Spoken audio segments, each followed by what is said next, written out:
కూటమి ప్రభుత్వం మీద మీ అభిప్రాయం అంటే మీ మనసులో ఏది ఉంటే అది నేనేం మిమ్మల్ని ఇబ్బంది ఏం బాగాలేదు. బాగాలేదు. ఏం నచ్చలేదు సార్ ఈ ప్రభుత్వంలో అంటే? ఏమో నచ్చటానికి ఏముండో చెప్తే నువ్వు నచ్చని నేను చెప్తాను. ప్రభుత్వం అయితే అన్ని ఇచ్చేసారని చెప్తుంది, మరి వాస్తవం చెప్తే అంతే వింటమే అంతే. ఏం అందట్లా. సో జగన్ గారి ప్రభుత్వానికి కూటమి ప్రభుత్వానికి ఏంటి తేడా? అది కూడా అలాగే అనిపించిందా లేక?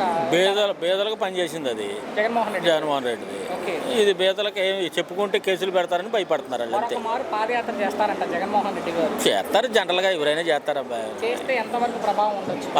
అది తెలియదు జనాలని వాళ్ళ అంచనా వేయడానికి కుదరదు. మరొకసారి ముఖ్యమంత్రి అవుతారా జగన్మోహన్ రెడ్డి గారు? ఏ ఛాన్స్ ఉంది ఇప్పుడు వీళ్ళు చేసే పద్ధతిని బట్టి. ఈసారైనా అమరావతి పూర్తవుతుందా సార్ అంటే? అవ్వదండి, అది ఎప్పుడు కాదు. ఇప్పుడు ఈసారి కాదు ఆసారి ఎప్పుడు అవ్వదు. అది కోతులోది ఎట్ట అవుతుంది అబ్బాయి? చండాలమైన మాటలు అన్నీ తెలుసు, మీకు కూడా అన్నీ తెలుసు. చెప్పకూడదు కాబట్టి చివరిగా వచ్చే ఎన్నికల్లో ఎవరు ముఖ్యమంత్రి అయితే బాగుంటుంది అనుకుంటున్నారు రాష్ట్రానికి? పేదలకైతే నాకైతే ఏం పెద్ద ప్రాబ్లం ఉండదు, కానీ మా లాంటి వాళ్ళకి కొద్దిగా మిడిల్ లెవెల్ లో లెవెల్ వాళ్ళకి జగన్మోహన్ రెడ్డి వస్తే బాగుంటుంది. థ్యాంక్స్ అండి.